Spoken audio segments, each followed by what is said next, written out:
Hey everyone! Today is a special day on the Gilbert.K show. We're joined by the amazing Carolyn Hennesy. She's an Emmy Award-winning actress, best-selling author, and a powerhouse who's lit up everything from General Hospital to Cougar Town and even Star Wars. Get ready for inspiring stories, acting gems, and behind-the-scenes Hollywood magic. Let's welcome Carolyn Hennesy. Hey, Carolyn, how are you today? Fabulous. Thank Uh, you for asking. How are you? Very good.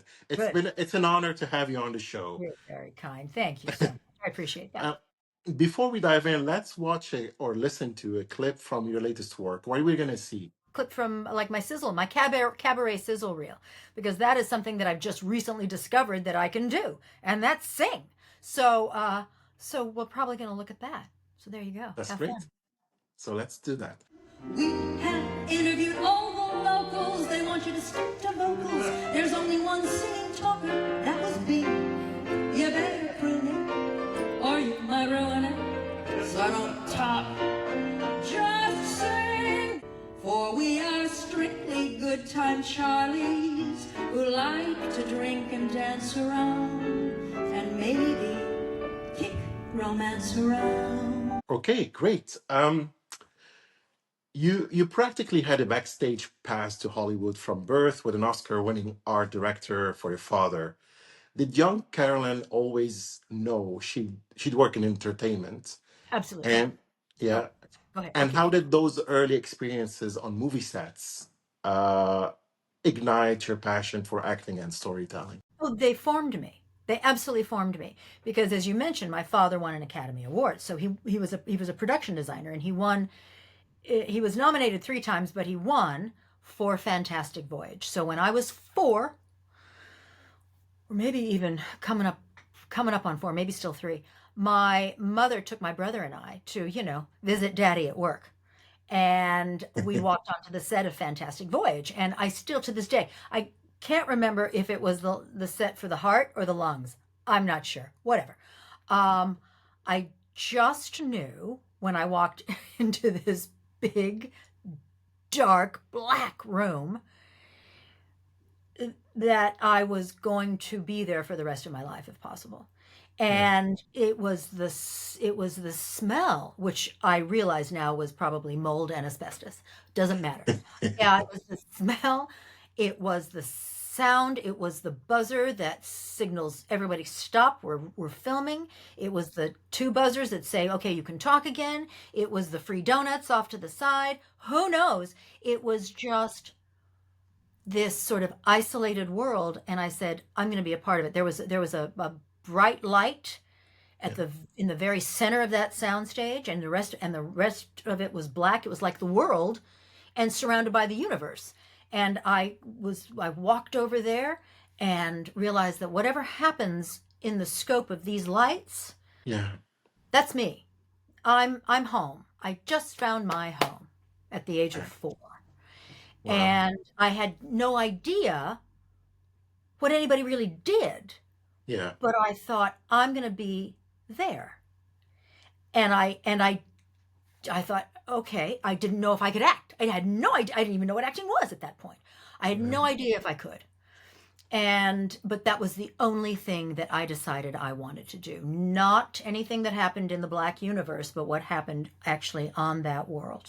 Yeah.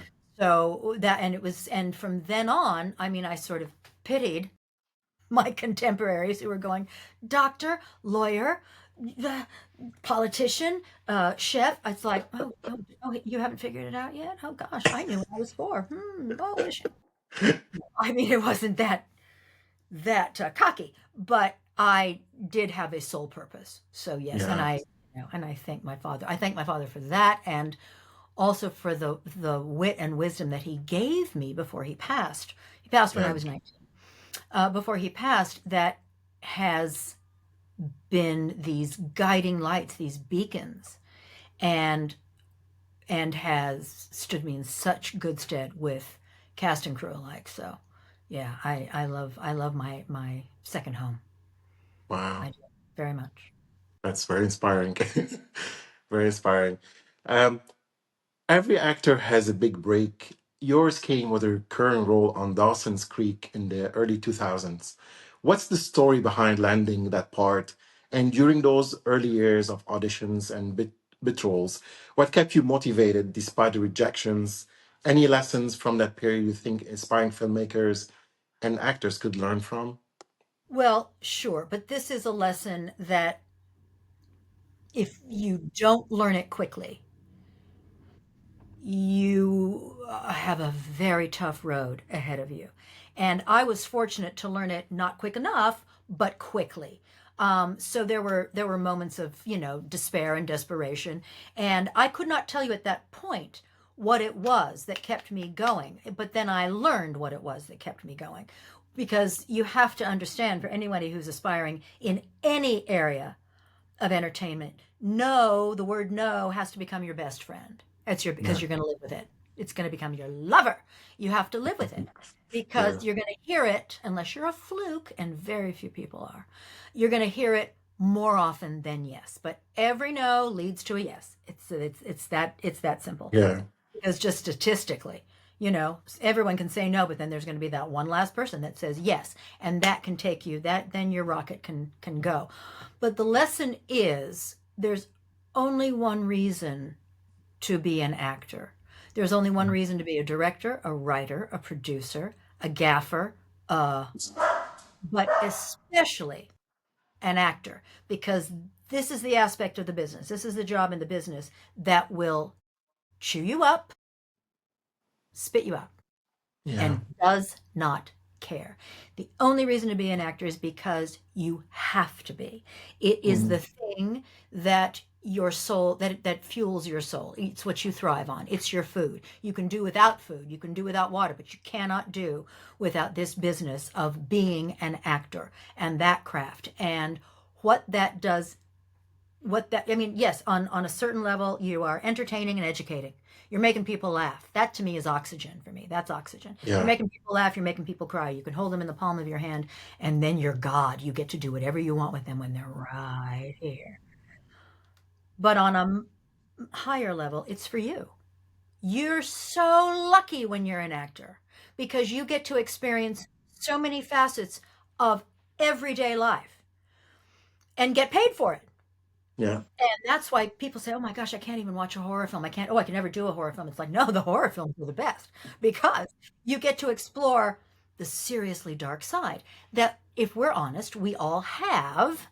We just can't bring it into the light. We battle it. We don't want to bring it into light. But now you get to get paid for it. So, you get to work out stuff. You get to work out things. You get to experience other professions, other jobs, other mindsets, other psychologies. And it makes you a more well-rounded, a more whole human being because you're taking in so much. Yeah. And sometimes you just, you kind of throw it away. A lot of times you keep it.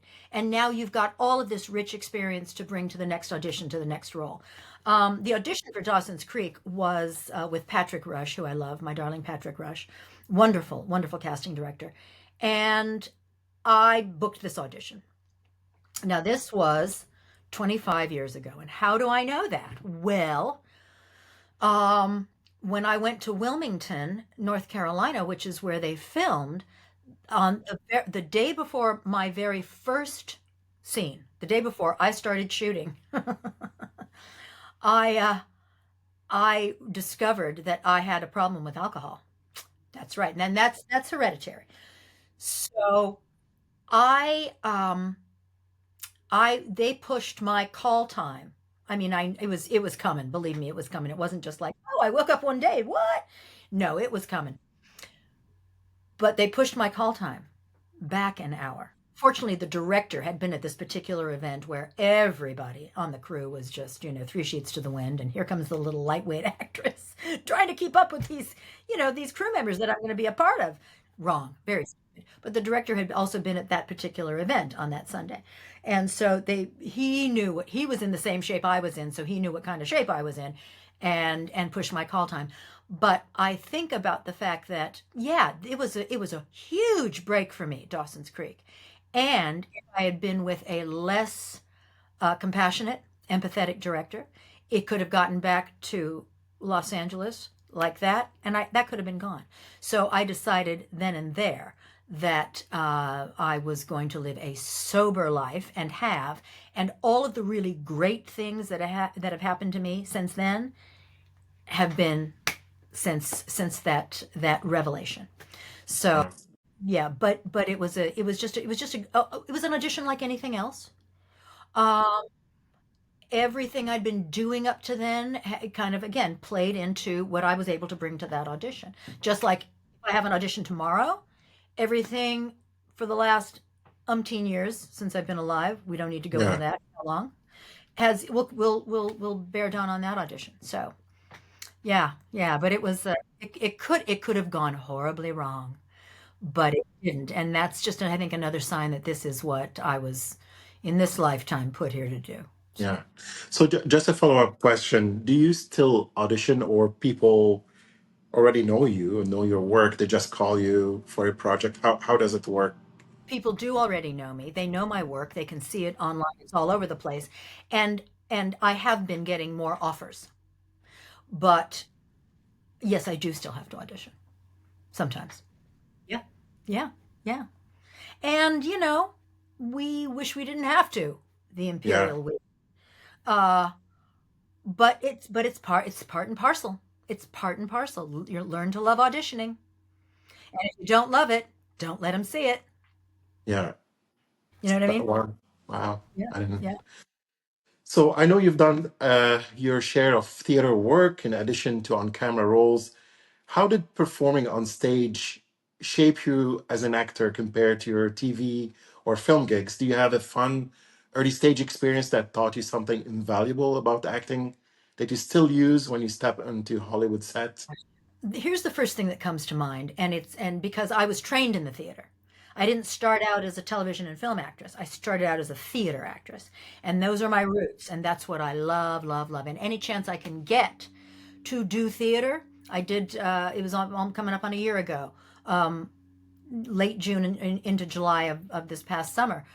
Did a wonderful piece, a wonderful play in the Berkshires, back in Massachusetts. And that's whole sort of that Tanglewood. Yeah. That wonderful theatrically intense, dense Yeah. Yeah. area. Yeah. Yeah. And it was wonderful, directed by Matthew Penn, written by Oren Safdie. So again, I will go on stage like that. Yeah. Um, Is it because of the direct feedback you get from the audience, or it's what's it's that immediacy. The yeah, only yeah, thing like it, the only thing like it that's filmed yeah, is a sitcom, yeah, because that's you have true. a studio audience Yeah, and you can do it again. yeah, yeah, But they'll let you know. I mean, they'll laugh if it's funny, and you'll hear the crickets if it's not, and then they have to put in the canned laughter. But we that's the closest thing. But yes, the immediacy of theater, and again, this is where you get yeah, to hold them in the palm of your hand, yeah, and that is an inordinately powerful feeling. It's a tremendous responsibility. yeah, Theater is a tremendous responsibility.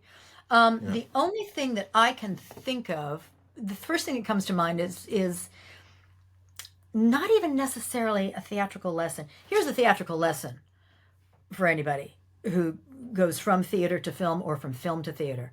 When you hmm, walk in that theater, you bring a bottle of champagne to the wardrobe mistress, yeah, because they can stick pins in you if they want. They can make you so incredibly uncomfortable. You just bring a bottle of champagne to the wardrobe mistress, and and you have to understand, in a theater, especially one that isn't new, the one that's been going a long, long time. If you get a chance to, the Manhattan Theater Club, or the Circle in the Square, or the Amundsen here in Los Angeles, everyone behind the scenes has seen it all. hmm, They've seen it all. You are nothing special. yeah, Nothing. I mean, especially if they're just in the rehearsal process, and right. So you have to understand, and you take this with you onto a soundstage, any soundstage, yeah, that the crew are your lifeblood, not the director, not the producer, certainly not your other actors. The ones that actually get the job done, the ones that actually make this thing filmable, filmed. They are the lifeblood, are the crew. So don't get cocky. Don't be arrogant. They've seen you 1,000 times before. They are not impressed. Here's what impresses them. If you learn their name, if you are kind, if you're funny, if they can tell inherently that you respect what they do, and sometimes that means just getting out of their way, then they will remember you. And they will, and if they move on into other spheres, they will still remember you. You don't do it so that if they move on and, suddenly someone becomes a producer, you don't do it so that in the future they may hire you. No, you do it because they're fabulous human beings. Yeah. Any 10 crew members on any theatrical stage or any set, any single crew member is worth 10 actors. Truly, sometimes 100. So that's what I learned, and I learned that early on from my father. Was able to take it into the theater and then extrapolate it back onto a set. Yeah, they're human beings, and they will love you if they know you respect them. They can be your best friend or your worst enemy. So yeah, that's a great lesson to learn. That's a wonderful lesson to learn. Don't learn it the hard way. Yeah, just don't. Great advice. We're gonna take a break and we're gonna play a game called this or that. It's a rapid fire game. A rapid fire game for that. Okay. So in this game, you'll need to choose one or two options. One of two options, not two options. Maybe I'll choose both. You don't know me. You don't know me, man. That's true. Okay. Some guests did that. Okay, are you ready, Carolyn? Sure. Yeah. Okay. General Hospital courtroom drama or Cougar Town's comedy chaos? You're an awful man. You're just awful. No. I cannot do it. I can't do that. They're separate but equal, and they are desperate loves of mine. Both of them. They wrote comedy gold for me on Cougar Town. Comedy gold. I mean, you basically just had to walk on and say it. It was funny. But the intensity of a courtroom drama for General Hospital, it's wonderful.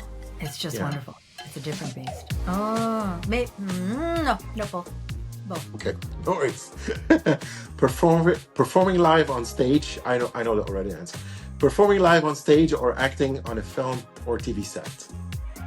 It's by a narrow margin. It's literally like a millimeter. It's performed on stage. Performed live. Nothing like it. Voice acting in a booth or on camera acting on set? On camera. I mean, I love voiceover, but on camera. Camera. Portraying a comedic character or dramatic character? Again, making people laugh to me is like air. It's oxygen. It's my fuel.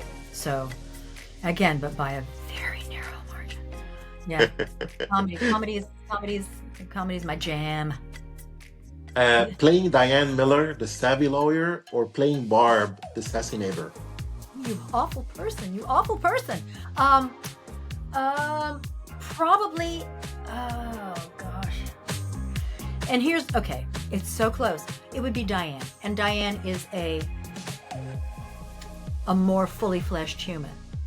And I went in, I was so lucky that I was able to help create Diane, because Diane was supposed to be 2 episodes 19 years ago. And Diane she can run the gamut. She can be very vulnerable. They don't really write much vulnerability for her, but sometimes they do. Like when I had to break up with Robert Scorpio, that was a knife through the heart. But she also gets her comedy licks in. Do you know what I mean? She's smart, she's sassy, she's funny. And so she's more fully formed, I would say. And again, having said that, and yes, that's the answer, there is nothing like walking in and dropping those little comedy neutron bombs and just watching them explode and then scurrying away into the darkness. So much fun on Cougar Town. So, but yeah, it would be Diane. Sticking strictly to the script or improvising a bit for fun? Improvising. Yeah. Acting out someone else's script or writing your own story? Oh, well, funny you should mention that, because I actually can't mention more than this, but it's like there's a good chance that something that I wrote is moving forward, and that's going to be delicious. Um, but I haven't actually written that much except for sketch comedy, and that's always fun. But I haven't written that much that's gotten lensed. So I'm going to reserve judgment on that question until I actually do get to say a lot of my words on the big screen. But right now it's, when the writing is good, it's almost like I don't even care. When the writing is good, it's a joy to say the words. It's just a joy, no matter whose they are. But hopefully I'll get to say mine very soon. Very soon, hopefully. And you can come back on the show and we can talk about it. Oh, yes. Oh, yes. You will. I will demand that. Okay, great. So let's move on to the next segment. You've played the sharp-tongued attorney Diane Miller on General Hospital for over a decade now. Coming up on 2 decades. 2 decades, yeah. What's one behind-the-scene Hollywood story from the General Hospital set that still makes you smile or cringe? Perhaps a funny mishap in the courtroom or an inspiring moment with a co-star? And how has working on a fast-paced soap opera sharpened your skills, acting skills in ways other projects haven't? Oh, well, you don't have the luxury of time on a soap opera. So they're paying you to bring your A game first take. First take. So a lot of times technical things go wrong. Boom's in the shot, or which is very rare. But sometimes you're not hitting quite the right mark. So you get to do it again, maybe a couple of times. But if they get it on the first time, you're moving on. You can't turn to them and say, "I could have done that better." No, Wow. you bring your A game the very first time, and any other time that you happen to be shooting that scene, any scene. Yeah. So you don't have that luxury.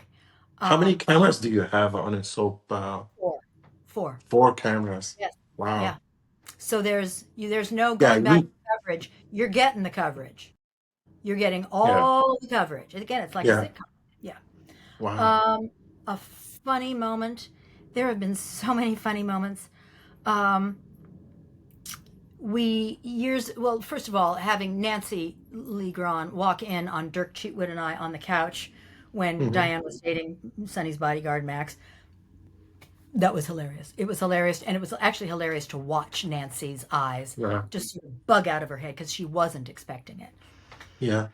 So that was a tremendous amount of fun. Um, Several years ago, we were doing some product placement. We were doing things for like Heart Smart, for Prego Heart Smart, trying to be Yeah. healthy. There were some other things that were being placed on the show, and one of them were Hershey's Kisses. And so we had bags of Hershey's Kisses delivered to the prop department from the Hershey Hmm. Company. And they knew that I'm a chocoholic, to put it mildly. And so those were the days when we would do court scenes, the desks that I would be sitting at with my defendant, and they had drawers in them. And Yeah. I would walk on set, open the drawers, and they would be chock full of her. Thanks, guys. And so in between scenes, I'm like this. Between takes. Between takes, between scenes, it's just like, it's Yeah, like yeah, yeah. I'm out. I'm out. Can you fill it? Refill. It was just crazy. Um, I the people that make me laugh the most, Maurice Bernard. Maurice Bernard had it's a story that I've told before, but it actually is one of the sort of my seminal moments on General Hospital, and Maurice knows this story, so I'm not telling tales out of school. And everybody knows that Maurice is very, very above board and open about what he considers his bipolar. So my second day on the set, Hmm. sitting backstage with Maurice, we didn't start. We had to walk in kind of halfway through this very long scene, so we had a little time outside on a bench outside the Port Charles Police Department. And I was talking with Maurice, and he said, I came on this show, and I'm basically like the godfather on this show. I said, yeah, you're the mob boss. You're Sonny Corinthos. You're the mob boss. And he said, but, I really wanted to have the kind of impact on soaps the way like Marlon Brando did with the guy. And I said, well, you have. Let's just say that right now. And he said, but it hasn't been easy. And I said, oh, and I didn't know him. I mean, this was really the first time I'm ever talking to him. And he said, yeah, I'm bipolar. And I went, And he said, yeah, I've been institutionalized a couple of times, and I've tried to kill my wife a couple of times. Let's go act now. And I'm like, what? What just happened? And then I trail behind him, and I'm trying to, and I'm looking at him going, how close do I get? Should I not get? I don't want to. Oh, Carolyn, get closer to Maurice. Okay. I mean, just hilarious. So funny. Yeah. The other thing also, I think it might have been that same day or it was the following day. Because again, this was just these first 2 episodes. And I'm with Maurice. I'm with Sonny. Diana's with Sonny in his then living room, and she's telling him what the facts of life are with regard to this particular courtroom, with regard to this particular case. It's like, you can't do this, you can't do this, you can't do this. And I'm letting him have it. I'm saying, I'm shooting straight, and a voice comes over not from the booth that's actually in the building, but apparently it was from Burbank, from like ABC in Burbank, saying, Diane can't talk to Sonny like that. He will kill her. It's like, oh. And Maurice is just sitting there looking at me like this. And so we kept going on with the scene, and Maurice starts, he's got some words to say, and then I'm supposed to kind of come in right afterwards, and he's talking like this. He's going like this. And he's mumbling, and I can't really quite understand what he's saying. And he's like looking at me like this. He's got his hand over his mouth, and I think, well, you're a spicy one, aren't you? I don't know if my cue line is anywhere in there. But then I just ran. After about 20 seconds of that, I just lit into him, and I kept saying my line, and his eyes went like this. And I went, well, it was nice working with everybody. I've just pissed off the big star on the show. Okay, bye. Anyway, we went for it. And apparently he talked to some people, and that's one of the reasons why I'm still there, because he loved that. Maurice loves a wonderful partner. He loves a really good partner that he can just kind of we can get the goods on each other. And he loves that. So those are some funny things. Trying to think about what else. Ken Schreiner has always been a favorite of mine to work with, because you really don't know what's going to come out of Ken's mouth. And you have to roll with it. So those were some funny things. That was like a little trial by fire, a little baptism by fire. So,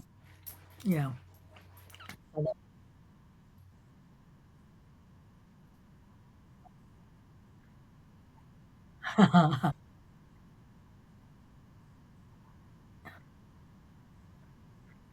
wine soaked. It wasn't truly wine soaked until I left. It became kind of, like with what they call the big Carl, the big thing. I wasn't in any of that. It was still very much a Cougar driven show. Insights, that show. Just that, wasn't necessarily for me, but this is for anyone coming into this business in any way, shape, or form. Even if you got one line, and Barb sometimes had one line, it can keep you coming back.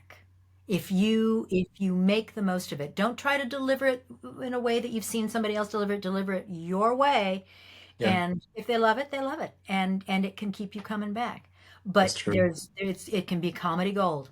Comedy gold. It's just, it was just, That is true, actually. yeah. I heard Al Pacino, I think when he started, he had a scene where I think he didn't have any lines, but he was acting with his shoulders or something, Yeah. If your back happens to be to the and camera, they signed him learn up. how to act with your back, act with your shoulders, act with every part of your being. Yeah, And if the camera isn't on you for a particular Doesn't matter. You don't like stop. And then you come to life again when the camera, the camera's on you. It is you are that character from action to cut. Yeah. Period. Even if it's and because you never know when they're going to catch you. You never and also just it's the joy of embodying that character. You know what I Yeah. mean? Yeah. Yeah. That's the joy. So live in her or him or it or whatever. Yeah. Live in that character. It's going to might be the only time you get to experience what that character is going through, and that helps you, with all of the intricacies of your own personality, your own soul. Yeah. So How take how intense is it comparing between soap opera and sitcom? Is it uh, again, you have more time, um, and you have more rehearsal. You okay? have sometimes a week of rehearsal. You have days of rehearsal and getting scenes correct and so on and so forth. And then the studio comes in and then the network comes in and they Yeah. see what they like. They see maybe something that they want to change. So in any arena of acting, you have to make big choices, Yeah. commit to those choices, stand by them. You can't comment on them. You can't fade away from them, but you have to be able to change on a dime and Yeah. give them something else. Yeah. Give them something else. Yeah. So, because if the studio doesn't like something and network doesn't like something, if they want you to say it differently, you say it differently, and you Yeah. don't argue Of because course. Yeah. that paycheck will clear. So there you go. There you Yeah. go. When you're directing your own thing, then you can do whatever you want. So That's true. yeah, That's yeah. true. Um, in addition to your live action roles, you lent your voice to some iconic characters, even a certain Star Wars princess.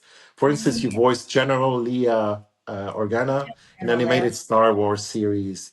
What's your top voice acting tips for bringing animated characters to life? And how does performing in a sound booth, armed only with your voice, compare to acting on camera with costume Well, sets and first of all, the best voiceover actors are the best actors, because they understand that whether the camera's on you or not, this again, this is, who are you when the camera's not on you? Are you still yeah, that character? Well, in voiceover, the camera's never on you, but that's you true. still have to embody that character. What are the ticks? What are the twitches? What are the things that you can't do, physically, that Mhm. you can do with your voice? What's going to Yeah, differentiate this character? You have to know all about this character. That's my yeah, dog, by the way. yeah. That's No worries. that's my dog, Bela Lugosi. He's a little interesting dog, my little vampire dog. And hello, darling. Hello. Um, so you have to be the fully fleshed out character. People will say, "Oh, you've got a great voice for radio. You've got a great voice for animation." Well, not Yeah, if you're not a good actor. If you're not a yeah, good actor, you will be stiff and wooden, and you know it's just better if you've taken a few acting classes.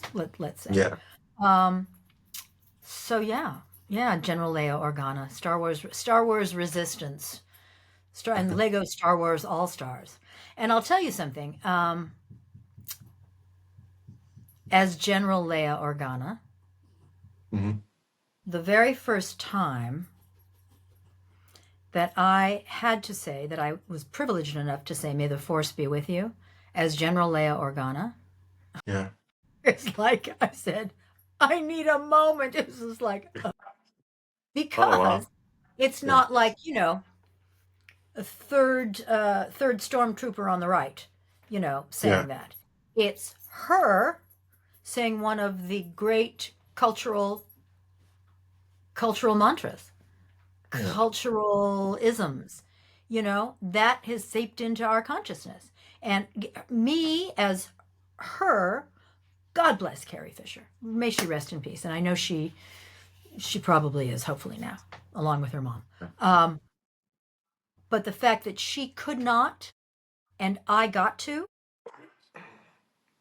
again, responsibility, tremendous responsibility. So saying those words for the first time, words that have captured the whole world, it's like, yeah.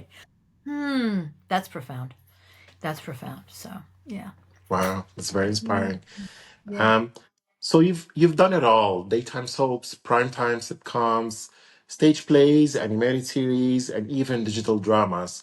From your perspective, what are some key differences in behind the scenes atmosphere when shooting a daytime soap versus, I think we talked about that.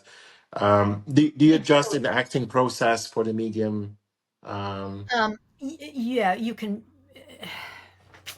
you need to be larger on stage so that the back row can see you because there's no close up where they can see the subtlest of movements, eye twitches, the start of a smirk. They can't see that in the back row.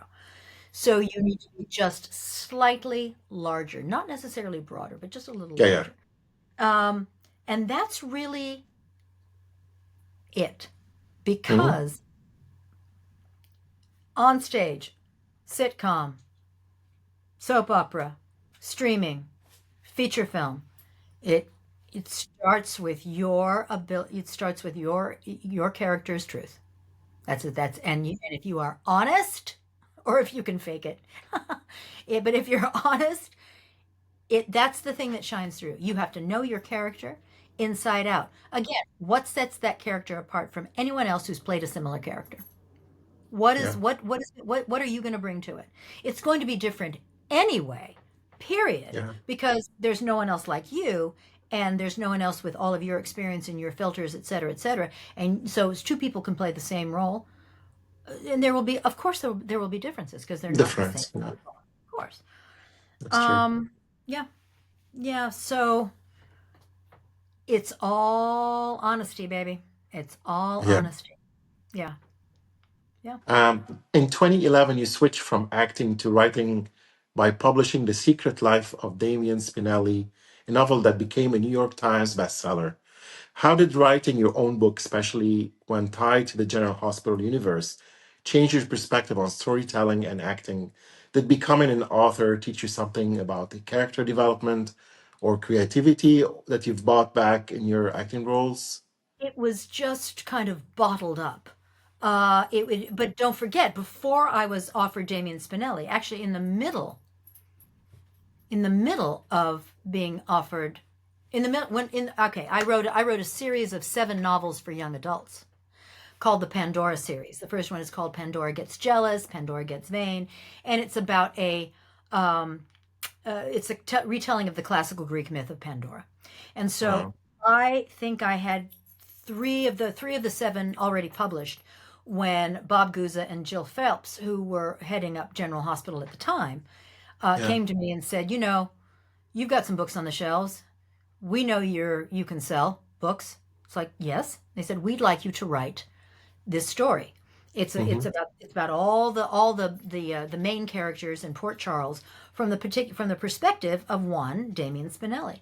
And I went, oh gosh, let me at it. So instead of it being a novel, it's a series of, I think, 17 short stories where, for those who watch General Hospital, there was a character called Damien Spinelli, and he fancied himself to be Sam Spade. He Yeah. was he was every Humphrey Bogart detective ever. I mean, the cigarette and girls were dames and guns were rods or heaters and that kind of thing. So he was back in the 30s, back in the 30s and 40s. So he was so he's the hero in his own mind. So he was the hero of every single story Yeah. except when even when dealing with the main characters. Um, so I had so much fun writing that. What I was able to do was call on some trusted sources of information, um, uh, people who know the show, who are writing the show Yeah. inside out. So I actually got to learn a lot about General Hospital. It didn't. It didn't really affect the way I approached my character because I was at that point 5 years into the character. And I, again, really had a hand in formulating her. So it just gave me an insight into every other character at that time on the Yeah. show. so, um, and I reread The Secret Life of Damien Spinelli recently, and I laughed when I was writing it, and I laughed when I read it. it is a boatload of fun. It's just so much fun because I was able Wow. to bring, some of the snark and wit and wisdom that I bring to Diane, or like to think I bring to Diane, Yeah. into those stories. So very groovy, very groovy. Yeah. So the entertainment industry isn't all red carpets and applause. There are tough times too. Can you think of a particular challenge or setback in your career um, that ended up teaching you an important lesson? And how did you bounce back? And what did you learn from that experience that made you a stronger performer? Red carpets, by the way, are this much of the acting career, and my answer, I mean, they're this much. The rest of it is not glamorous. The rest of it is a boatload of hard work. And again, this business will chew you up and spit you out. I had a it was many years ago, but I was auditioning and just wasn't landing anything, nothing. And I think I was unattached at the time, so I didn't even have a shoulder to cry on. Uh, and so I just remember at one point just sort of looking skyward and saying, "You put me down here to do this, and I'm not doing it. So tell me what you want me to do, but but stop teasing me. If you want me to do something else, just let me know. Yeah. But we both know that this is why I'm here." And I was just like, shaking my fist. And I didn't even land a job shortly thereafter, but I think I woke the next morning and I went, no, no, there are always going to be tough times. There are tough times even now, Yeah. especially after COVID, after the strike, and the business the way it is right now. There are tough times even now.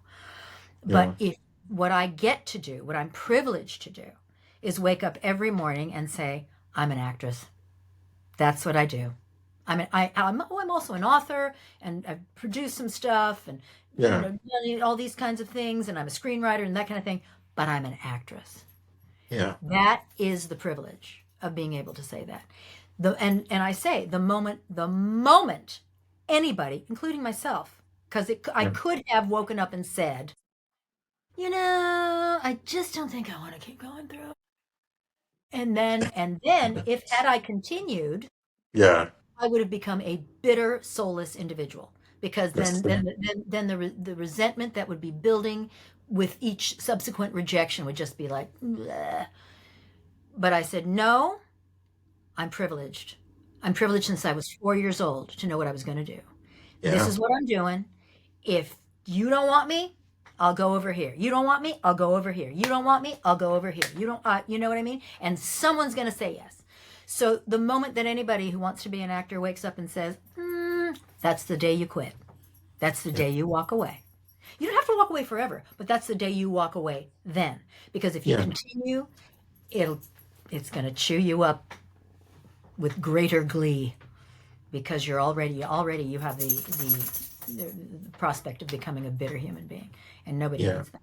Nobody needs that. So And people will feel your energy on set and stuff. And yeah, yeah. absolutely. Oh my God, desperation, bitterness, resentment. Yeah. It precedes you into the room by a mile. Yeah. By a mile. Yeah. It's true. So it's if I could figure out how to distill and bottle the I don't care what you say. You can tell me no till the cows come home. Yeah. But I'm still an actress. Yeah. So you don't win. You don't win with your nose. You don't win. If I could figure out, I'd be richer than Elon. I would. I really would. Because you can extrapolate that into all aspects of life. Someone goes out for a job and they don't get it. It's like, you know what? Next. Yeah. Next. What's next? Because there's always a next. That's true. So, you've accumulated an impressive list of achievements, including the Daytime Emmy win and bestseller status. What moment in your career are you most proud of so far? And also, what makes that moment stand out for you? And how did it shape your outlook moving forward?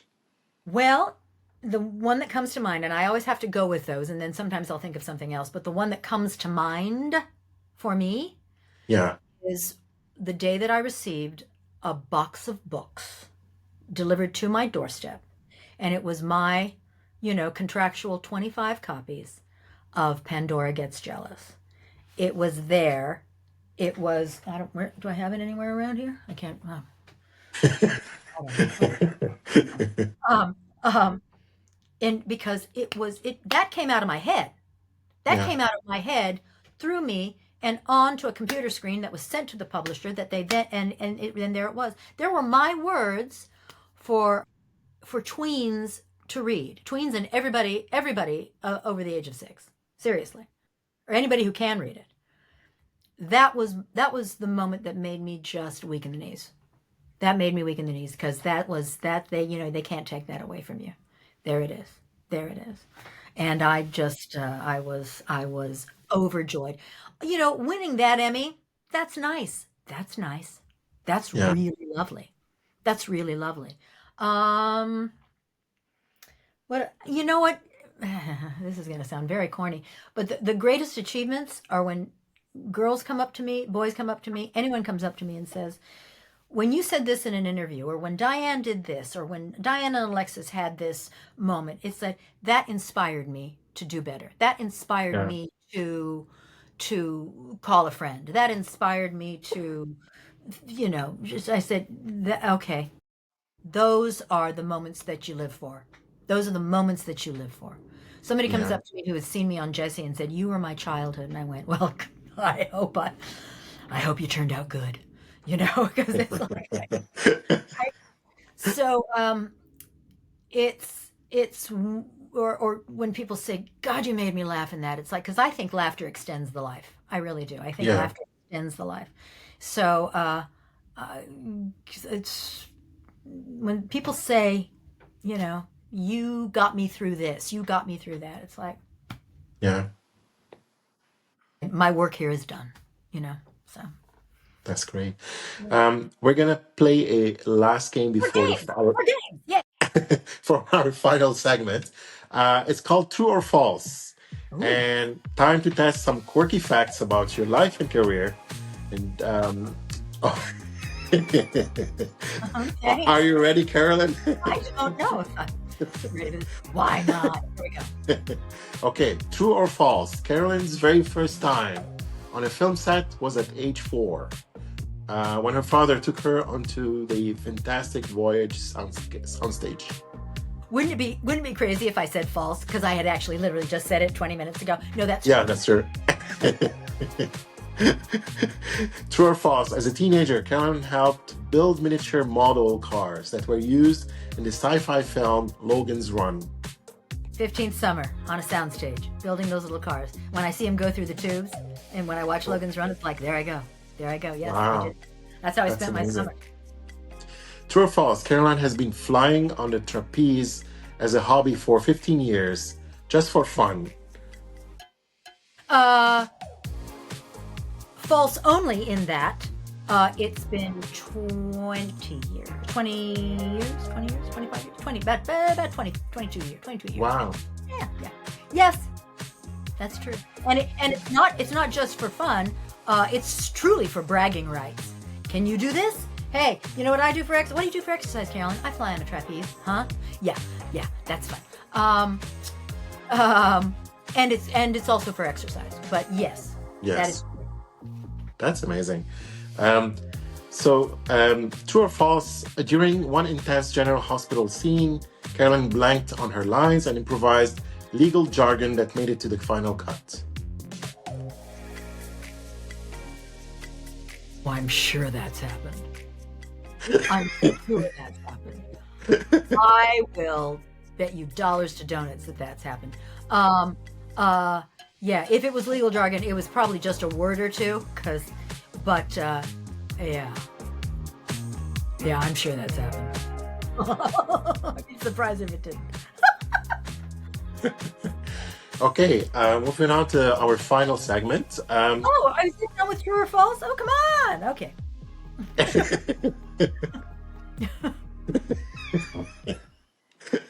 From Oh, Diane's I courtroom want to know more about me. What? Go ahead. from Diane's courtroom confidence to Barb's comedic flair, your characters are always memorable. Do you have a personal acting philosophy or method when approaching a new role? For example, how do you get into the mindset of a character? Are you a research and rehearsal type, or do you find inspiration in a moment on set? Both. Both. Most. I would say both. Because of an improv background, when Yeah. things kind of turn and twist on the set and I'm able to kind of flow with it, sometimes yes, you do discover other hidden depths. Um, but yeah, I do love rehearsal, especially for a stage play. Yeah. I do love rehearsal. Um, what was the first part of the question He, after flair? yeah. Word Yeah. So flair? do you have any mantra or technique that guides Mantra you? Yeah. in terms of well, my mo- my mantras are more about set behavior, not Hmm. about because and here's the reason why. Because I feel at this point in my life, if they've hired me as an actor, they have a good sense that I know what I'm doing. Oh, just a decent sense. So my mantras are there's always room for everyone at the top. Always for everyone at the top.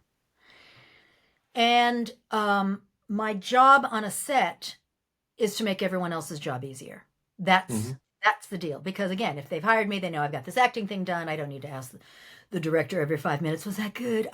Please. No, no, no, no. Yeah. Yeah. Yeah. And again, sometimes making someone's job easier on the set is just getting out of the way.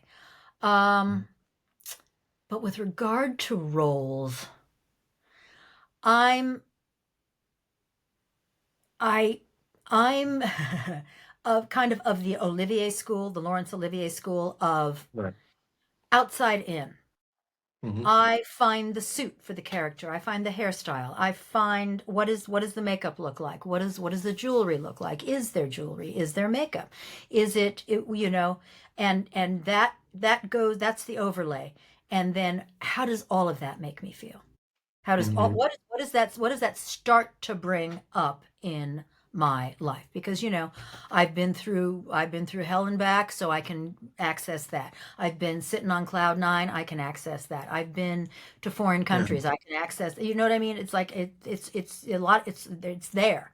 So what is this going to help me access?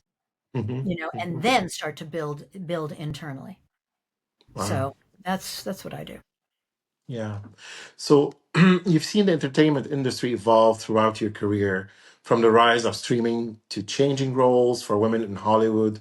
In your view, how has Hollywood changed since you first started your career? Are there any behind the scenes shifts in casting, technology, or culture that have particularly impressed you or even challenged you to adapt?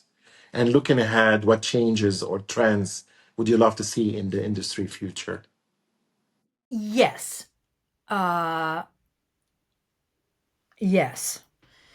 We used to be able to go into the casting rooms and meet the director, the producer, the writer, and audition for them. Certainly for a producer's callback. That very often doesn't happen anymore because thanks to COVID, everyone's at home. So there Yes. is that and everyone I know, almost everyone I know, longs for those days because they can get a sense of who you are when you walk in the room, not necessarily when they're just seeing a scene on camera. But when they're talking to you as a human being, it's like, oh, because you want to be the one that they want to work with for 16, 18, sometimes 20 hours in a day in a big Yeah. dark soundstage. Are you and for God's sakes, actors don't talk about acting. It is so boring. Don't talk about your process. Nobody cares. Anyway, so I would love for that to I would love for us to get back to that. But that means people getting out of their cozy beds and not watching it on Zoom and not watching Yeah. tape and actually putting on clothes and going to the studio. Um there have been some interesting changes with the DEI advances, you know. Uh, so people like me aren't getting as much work right now. And that's great. I mean, it's listen, we all have mortgages. You know what I mean? But a lot of these events have been so wonderful. They've Hmm. just been so wonderful. Um, but I maybe would like to see the pendulum kind of come back to a little bit more of the middle. Do you know what I mean? So Yeah, that everyone kind of gets a shot. yeah, yeah. Um, what else? Are you worried about AI, the artificial intelligence I stuff? probably should be, but for some reason I'm not, and I couldn't tell you why. Well, here's why. Here's what I think it is that I don't care how good an AI character is, you Hmm. will never replace the soul. You will That's true. never replace that the subtleties. You just won't. It can come real close, but it cannot ever best a human performance. It just Yeah. I can guarantee you it never will. Just won't. Mhm. Mm-mm. So there. So no, I'm not. I'm not. Maybe for voiceover, but not for an on-camera presence. You know, Mhm. and if it does, I'd like to see AI try to get on stage with me. That's not Um, going to happen. given everything you've learned on your journey, what's the best piece of acting advice you would give to aspiring actors or filmmakers listening in? Is there something you wish someone had told you when you were just starting out, whether about honing your craft, dealing with rejection, or staying true to yourself that might inspire the next generation of Hollywood hopefuls? If you are privileged enough to call yourself an actor, don't let anybody talk you into doing anything you don't want to do. Don't debase or demean yourself. And again, the moment that you think, I can't do this anymore, that's when you leave. That's when you go. Because you run the risk of becoming a very bitter person.